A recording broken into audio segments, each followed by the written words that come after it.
I met a gypsy. So you had like multiple offers? Yeah, KTM was the first big one. Yeah, I did hear that actually. Yeah, and then Triumph and PC. Triumph would have been pretty cool. Yeah, so like Triumph was the first bike I rode, but just like that whole experience of doing that stuff is pretty cool. Like it's super cool. Yeah, I mean it's frowned upon, obviously, but by people you should not be listening to. Yeah, but it's just one of those things. Like I feel like it shouldn't be so. I mean, I get a manufacturer is helping you and they're paying you, and you shouldn't ride another. But I think where it's like if it's never leaked or found and it's a really private setting, like I think it's necessary, because had I not rode different bikes, I would have ended up at a different place for sure. I'm not going to say where, but like that had a lot to do with it, obviously. So, so the bike you chose was not the bike you thought you would choose. No. Huh. Yeah.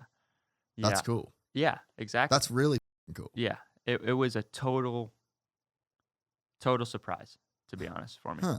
Yeah. So you're like, all right, I'm going to leave Star. I want to go do my own thing.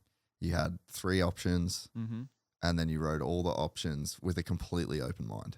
Fully open mind. And at that point, it was obviously doing my own thing had a lot to do with it, but at the same time, it was also, all right, I can't take a step backwards and Equipment-wise, exactly. So with Triumph, I could do whatever I wanted. It was a really good deal. I rode the bike. They weren't far along with the bike at all. I rode it pretty much stock. So it was kind of a bummer for them and for me. Yeah, you probably would have had a different impression if you rode it like now. Yeah, because I watched the race back on TV last night. Dude, Sabachi's bike looks so good. Good, yeah. Like, and really the guy doing good. his suspension is who did Stars for years. Is it Gilmore that's doing it? No, Drew Hopkins. Is his name. Okay. So yeah. he was with Star. I think he won like 9 championships with them. The bike looked really, really yeah, good. It does. For a first ever outdoor. Yeah, for sure. So anyways, yeah, I rode that. And that was a Friday. I said I called in, I said I was sick, but really I just left a day early. Called in sick. Yeah. Flew to Atlanta, rode the bike anyway. And then what was your impressions of it? It was good. Yeah, handled really, really good. Did it feel like do you have anything that it felt like in the past? Like the only way I could describe it was a KTM and motor. A Yamaha Yeah. like had a baby. yeah. That was pretty much what I kind of pictured it, or what, I don't even know, imagined. And so I had rode that one, and then a couple months later, or about a month later, I went and rode the factory KTM. Pretty much called in sick again. Flew to Cali on like a late flight, and then rode the KTM in the morning, and then rode the. Where'd you ride it? The KTM track. Oh, so you rode Soupy on it? Yeah. Yeah. Yep. Soupy on everything. Okay. On all the bikes. So do you feel like that's the deal breaker, is how the bike feels in Supercross? No, honestly. It's just that's the time that contract is. Yep. Yeah, that's where you're going to pick your bike. Fuck, how gnarly is that? Just riding a Supercross track on a completely different bike. Bro. Yeah, like, and especially, like, the reason I want to say this is because for the people that don't understand, like, the feelings, like, you're doing something that you're not supposed to be, technically. And in my case, I had to race the next day back on my other bike. So it's chaos. But that's how you have to do it. You don't have time. I mean, you can't do it any other way. Yeah. So, like, when I was riding the KTM, it was like, all right, don't crash, first of all. But see how this thing works. Dude, and you're like, I suppose that track, KTM track, you can kind of pull in and, like, no one's going to see you. Yeah. But, like, bro, you go to the Temescal Canyon tracks, like, Dude, you can't even pull into like They when I came they and rode with knew. you guys, I saw like 5 people like just driving up there. I'm like, oh fuck. Yeah, people knew for sure. Pierce knew. Mumford saw me, I think. But anyway, so I rode it that morning, and then the afternoon I rode the PC bike, and I'm gonna talk crap because I got the KTM track was like sick, like it was all prepped and it was pretty nice. So I rode it, and then I went to PC, and the track was bone dry, no water, hammered, like whoops were edged out. And I was so nervous to ride. Like, I was like, dude, I didn't hit the whoops for like, I don't know how long. I was like, I'm going to crash. This is not good. And to be honest, that's what sold me on that bike. I went out there and I was scared to hit the whoops. And I was like, you know what? F it. I got to see if it works in them. Yeah, clicked fifth and hit them like wide open, and the thing didn't move. And they were destroyed. And I was like, yeah, I think this is the bike. And the power was good. And yeah, so it all worked out great. And obviously with KTM, it was going to be at Baker's factory. There was no argument in that. No freedom. So you kind of want freedom. So yeah, then it really came down to Triumph and Cowie. And then with Triumph, they just weren't far enough along. I just got a little bit worried, and I was in a position where I need to go win. And yeah. And then once I met, Mitch, and like, I'm super stoked on where I ended up. I mean, I think everything happens for a reason, and I'm where I wanted to be. So I'm guessing Triumph would have paid you more than Mitch. Yeah. Because it's separate gear. Well, at that time, not that I was like wouldn't say running the show, but it was like you had leverage. I had some big leverage. Yeah. And it was going to be my own deal.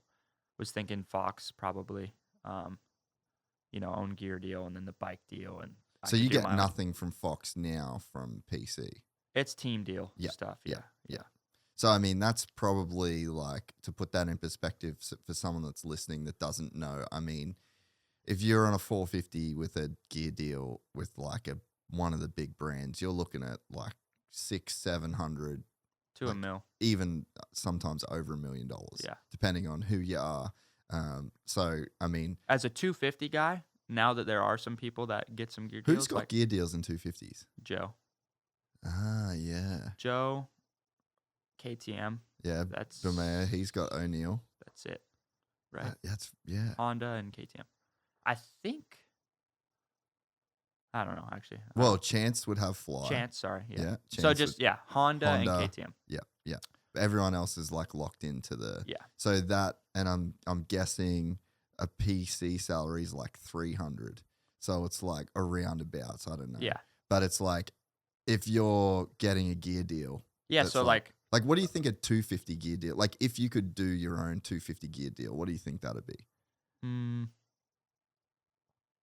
Depending, anywhere from 2 to maybe, let's say 3. I'd say 150 to 300. I would say. Yeah.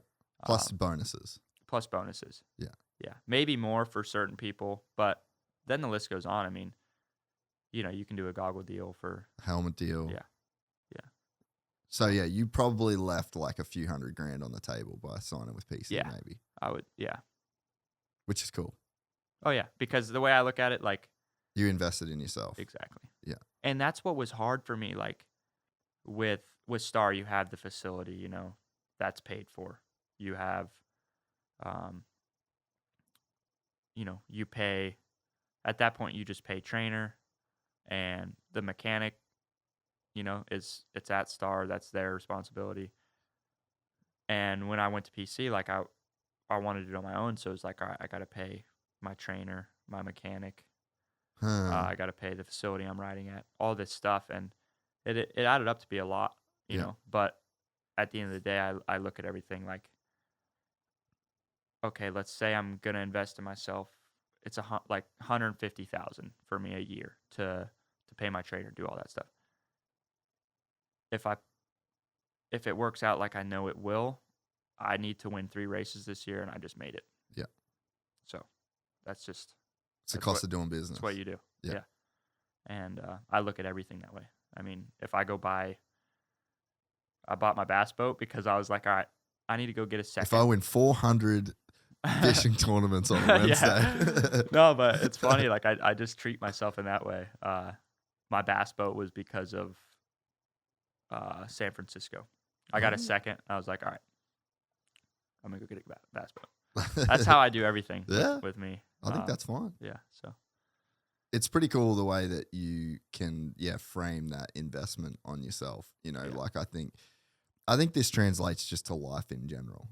And I've lived my own experience of this, where it's like when you're in this kind of famine mindset, you know, it's just like you're getting everything that you can and you're just like trying to protect the stash. Yeah. You can spend so much time trying to protect the stash that nothing comes in, you know? And it's like, we got to the point in this business where it was just like, we had to hire more people. We needed, you know, like I have a manager now that, you know, like I'll get deals and just be like, just forward it. And I'm literally just giving my money away, you know, but it's like, you kind of just get to a point where it's like, you have to invest in yourself and you can't just be in that famine mindset to grow, you know, like you really do. And it gives you a little bit of extra incentive to like make shit work, you know, because you're like, well, fuck, the money's going out.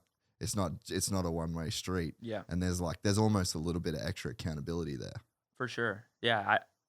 With me and the way I think with everything like that, it's funny. It's like, I use it as like motivation just to do stuff. And there was some stuff. I remember there was some stuff this year I wanted for my boat, like just graphs and some little stuff for it. Anyway, and it was before Nashville. It was gonna cost me like $10,000 for everything, and I was like, all right, I need to go get on the podium at Nashville to do it. Like I'm not gonna get it unless I make some bonus money, because I didn't want to. And then I crashed at Nashville, and I'm like, well, I just gotta wait. And I was like, all right. Even though you could fully go and just fully go buy it, but I just yeah. use it as like I don't deserve it. I don't. It's the same way with like, if I, for example, like, I can say today is Monday, like it doesn't matter what. Yesterday I wanted to play golf, but I wasn't gonna play golf unless like I won over the weekend. So I just use it as like, all right, I don't deserve to play golf. That's cool. That's how I roll sometimes. I just make those things up, and it's or if it's a cheat meal, all right, I don't deserve it. Yeah. That's how you kind of hold yourself accountable. If you enjoyed this content, please like and subscribe. And to listen to the full 3-hour podcast, search GYPSY Tales in your favorite podcast platform or click the link in the description below. GYPSY Gang.